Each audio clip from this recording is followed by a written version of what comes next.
વડોદરામાં પરશુરામ ભટ્ટા આવાસ પાસેથી પીસીબીએ વિદેશી દારૂનો જથ્થો ઝડપી પાડ્યો. મોપેડ સાથે બુટલેગરની ધરપકડ.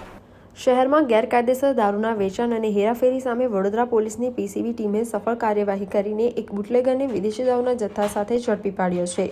મળતી વિગતો અનુસાર પીસીબીને ટીમની ચોક્કસ બાતમી મળી હતી કે પરશુરામ ભટ્ટા આવાસ પાસે મોપેડ પર વિદેશી દારૂનો જથ્થો રાખીને ખુલ્લેઆમ વેચાણ કરવામાં આવી રહ્યું છે.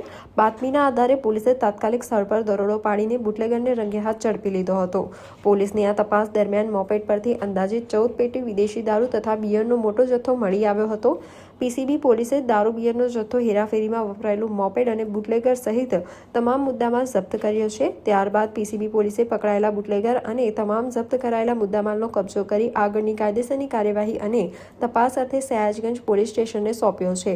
આ વિસ્તારમાં પોલીસની આ ઝડપી કાર્યવાહીથી ગેરકાયદેસર દારૂનું વેચાણ કરતા તત્વોમાં ધાક બેસી ગઈ છે.